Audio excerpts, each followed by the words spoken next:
they gave us this big promise of like, we're going to design, we're going to build, we're going to do everything for X lump sum. And, and they kind of guarantee that. But then like, as you start chipping away, you realize they're adding costs on top of that. And some things that are very critical to the mission are not included. And we got almost into the point of no return and then pulled the ripcord. Thank goodness. But this is my house, Mommy. The one I asked Mr. Kringle for. It is, I know it is. Welcome to The Pursuit of Home, coming to you from New York City. This is real people buying real estate and their unique journey to get there. We share the tips, tricks, and frameworks to help you navigate the bumps in the road that you won't see on reality TV or social media, and which no one has talked about until now. Welcome back to The Pursuit of Home. I'm Scott Harris. What are the questions that you want to ask to get comfortable when you're ready to buy or when you're ready to renovate? There's so many questions to gather information. It can be super overwhelming. I thought there's no better way to discover what questions you should ask than to bring on an ABC News correspondent, a reporter, someone who knows how to research, someone who knows how to ask questions. What are the questions you should ask? What are too many questions? How much information is enough to get confident to make a decision? Today, we bring on Erielle Reshef, who's a correspondent at ABC News, where she appears on the nightly news. She appears on Good Morning America.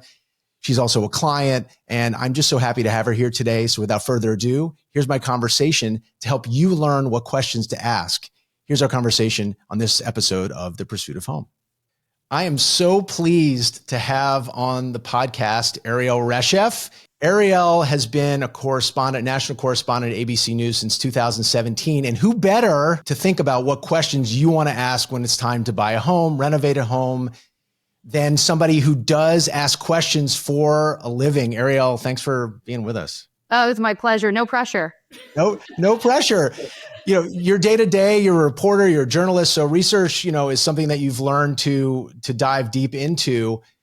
The question I have, first I have a question, I have a stat, and then I have a question. Okay, let's hear it. Would you be surprised to learn that 75% of people hire the first real estate agent that they interview?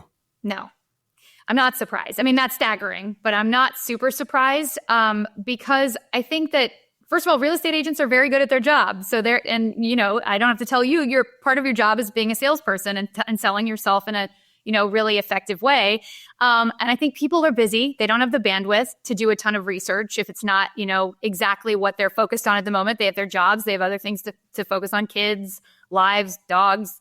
And so I think it's easy to get swept up really fast with the first real estate agent that approaches you, especially if their pitch is really compelling. So that doesn't necessarily shock me.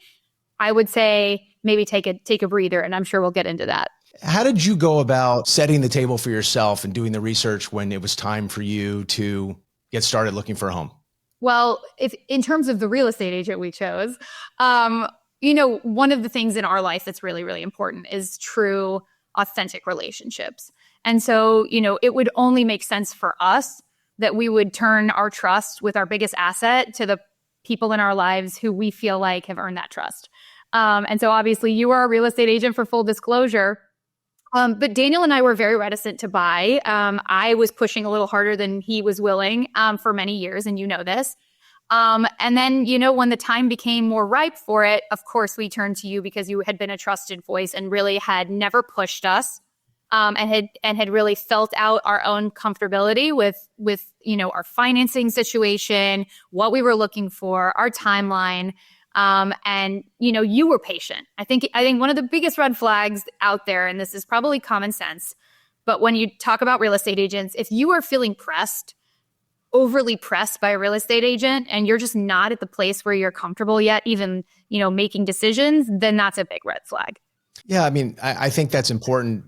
To have a little compassion on yourself, to know that it is easy to get swept up, and not to tamper that down at all, but also to just be aware that that you don't have to pick the first real estate agent you choose, that you meet rather. Even at the same time as you were being thoughtful, you're having these back and forth conversations, and often if you're in a couple, people don't always are on the same page yet. Right. As you were doing your research, was there anything that people kind of get paralysis by analysis. They start learning and they're like, oh my God, there's so much to know. Was there anything in your search that really stumped you or made you kind of freeze? Well, we're in the New York market. So of course, real estate here is incredibly daunting. And I'm a girl from Oklahoma. My husband's from San Francisco. So when I was starting to get really frustrated with our living situation and starting to do all the research, I am like deep in the rabbit hole. Once I start something, I go deeper and deeper. And I've always realized in that search that the more you know you don't know.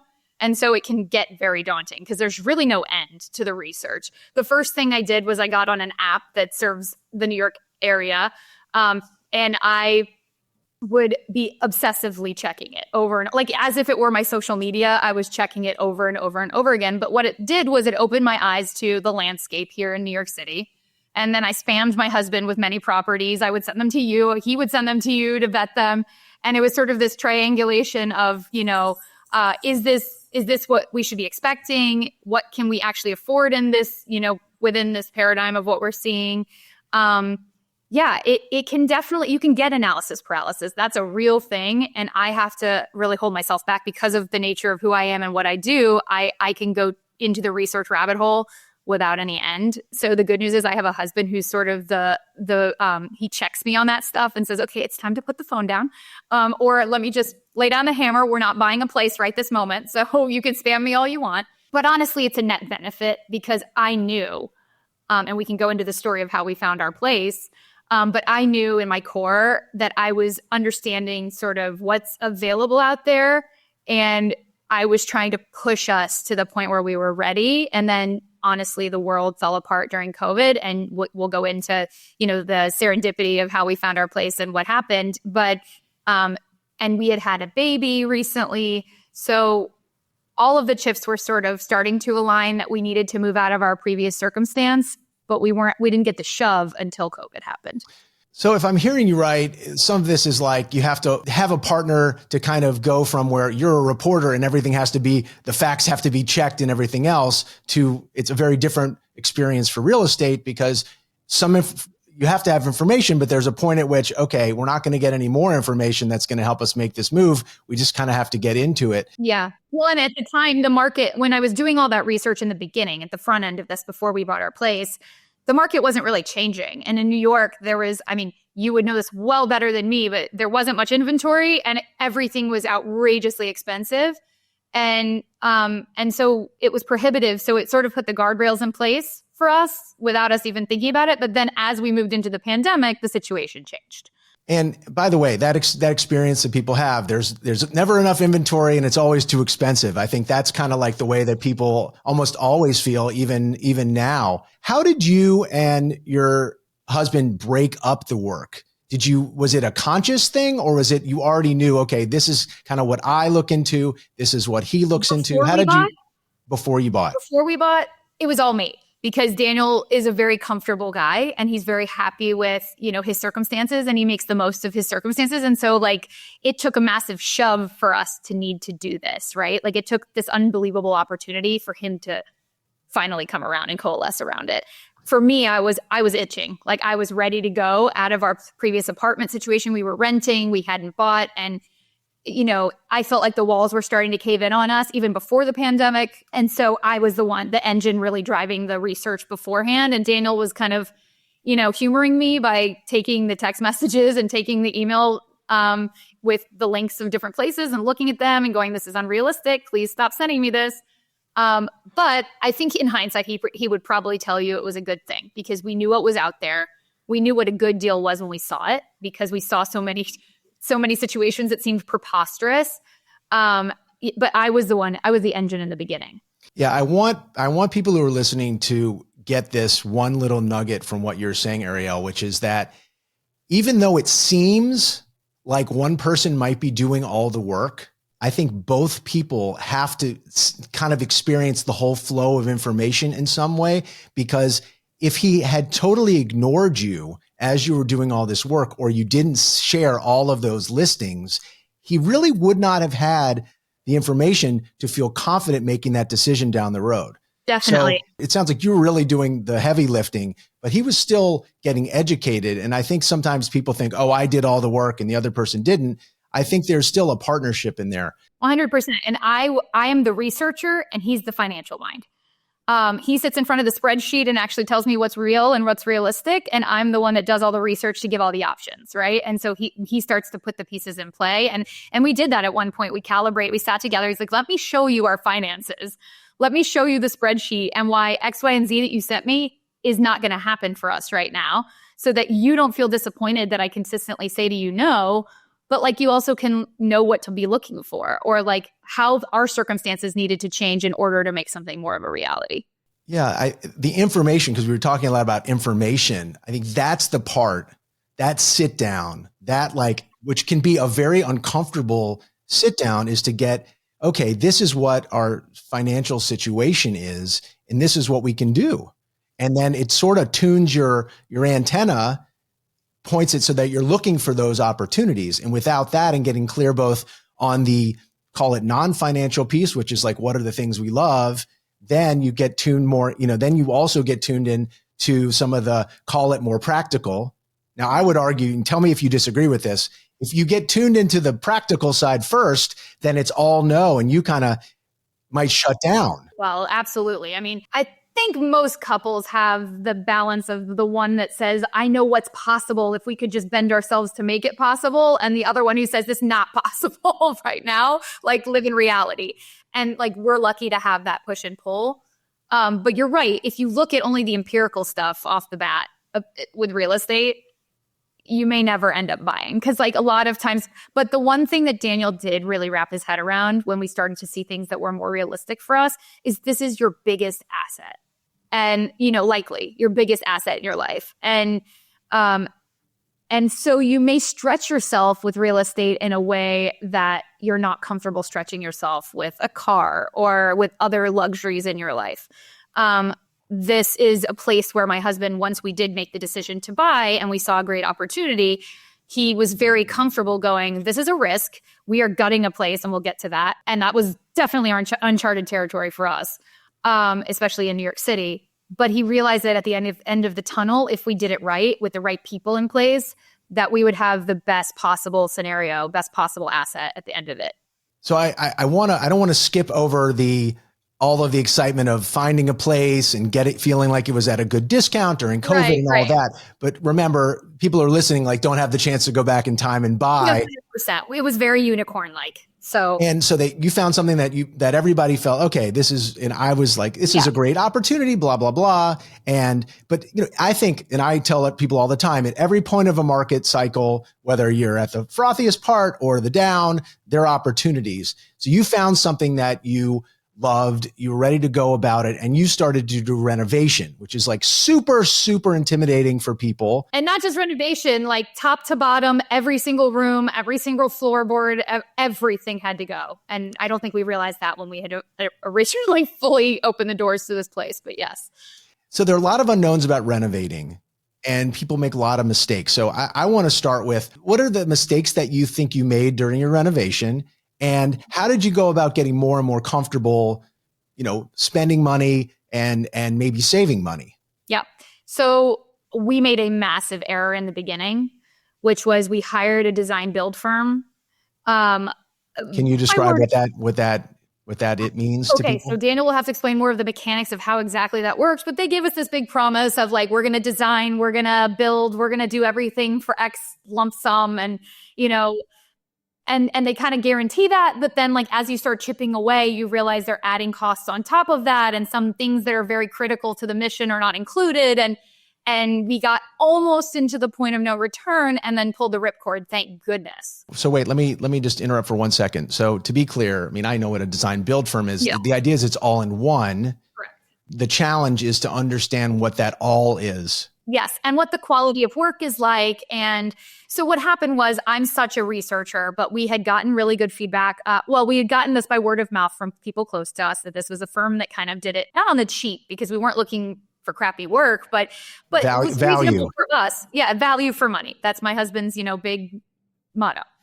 And so as we looked at their numbers, it was compelling in the beginning. They were like, we'll help you pick out tiles, and we'll also help you, reconstruct the house and the stairwell and all of the stuff that's going on inside.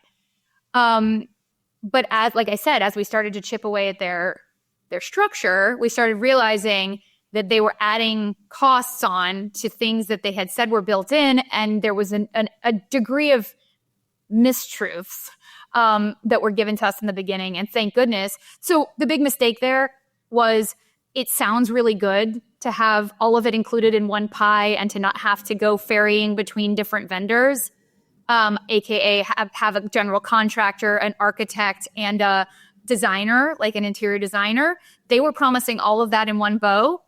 And to us, that sounded less daunting because, we're busy people. We're both full-time working. We didn't put our jobs on pause to do this renovation. And so it's understandable why that would be compelling. But when we zoomed out and we looked at the actual financial structure and what they were offering us, we realized something was very wrong. And then obviously we came back to you and said, all right, help. We should have taken your guidance from the beginning because you've done something similar. And, we went back to the people who we know we should trust. And then you gave us a great architect. And then through the architect, we bid out 3 different contractors or 4.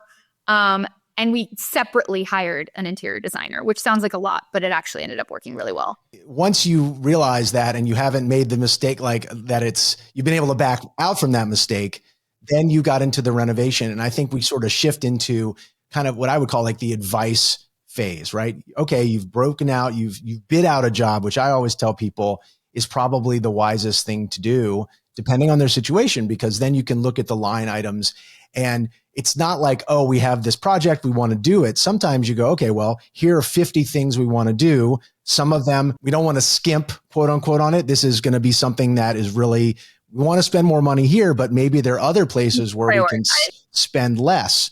Right. But what advice what were the places where you thought maybe you did more research to find lower prices, perhaps, or to value engineer? Yes. What were the places where you thought, okay, this is a place to splurge? Okay. So the first thing I would say is, when it comes to mistake number 2, over renovating.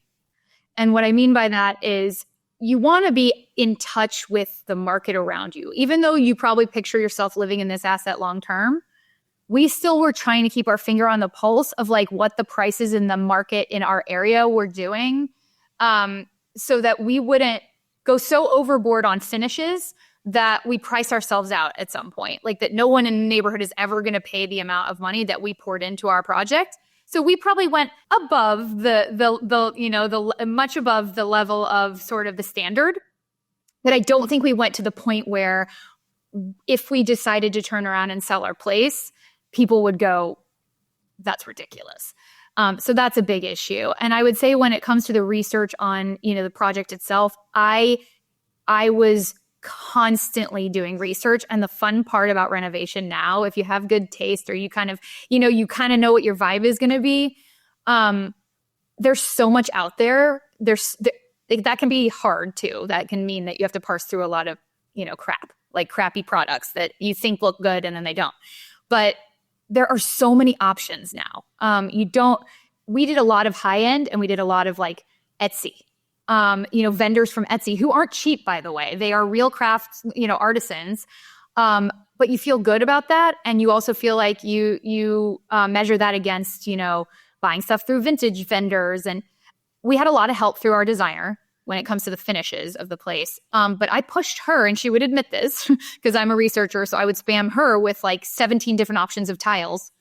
And she would send me back, here are the realistic ones. Or I'd say, this is a vibe. And she'd say, you can't afford that. And I'd say, so show me what I can. And it was just this synergy that's really important.